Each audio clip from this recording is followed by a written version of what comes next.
কারো গায়ে এখনো হজের সাদা পোশাক, কারো চোখে মুখে লেগে আছে কাবা শরীফ তাওয়াফের অনুভূতি। দীর্ঘ সফরের ক্লান্তিও আছে, তবে পবিত্র হজ সম্পূর্ণ করার তৃপ্তি সবার মনেই।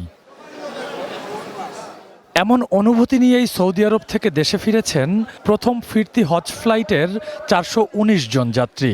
শুধু নিজের স্বার্থের জন্য যাই নাই, সমস্ত পৃথিবীর মানুষের স্বার্থের জন্য গেছি এবং দোয়া করেছি। ফিরে আসা হাজিদের বেশিরভাগই এবারের সার্বিক হজ ব্যবস্থাপনা নিয়ে সন্তুষ্ট। জানালেন দোয়া চেয়েছেন বাংলাদেশ ও সারা বিশ্বের মুসলমানের জন্য। Presenting Walton Crystal Series. Switch to premium.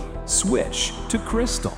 এইবার ব্যবস্থাপনা ভালো, আমাদের মহিলারা একদম আলাদা সেপারেট জায়গায় দিয়েছে। হজের 6 দিনই একটু কষ্টকর অবস্থা থাকে, তারপরেও আল্লাহর ইচ্ছা খুবই সুন্দর সফর হয়েছে আমাদের। দেশ এমন সবার জন্য শান্তি কামনা করেছি, আল্লাহ শান্তি কামনা করি এবং প্রত্যেক বছর আমরা হজ করতে পারি।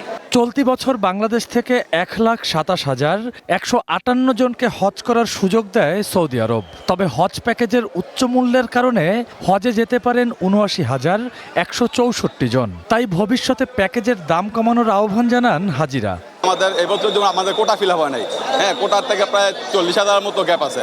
যদি হজের প্যাকেজ মূল্য কমানো হয় তাহলে আশা করি বাংলাদেশের আপনার যে কোটা ফিল আপ করেও আরও বেশি মানুষ হজ করার জন্য উদ্বুদ্ধ হবে। 30 দিন করা যায় আমার মনে হয় ভালো হয়, এবং এর মাধ্যমে কিছু খরচ যদি কমানো যায়। প্রথম দিন 13টি ফিরতি ফ্লাইটে দেশে ফিরবেন 5,434 জন হজযাত্রী। পরে ধাপে ধাপে আগামী 30 জুন পর্যন্ত ফিরবেন বাকিরা।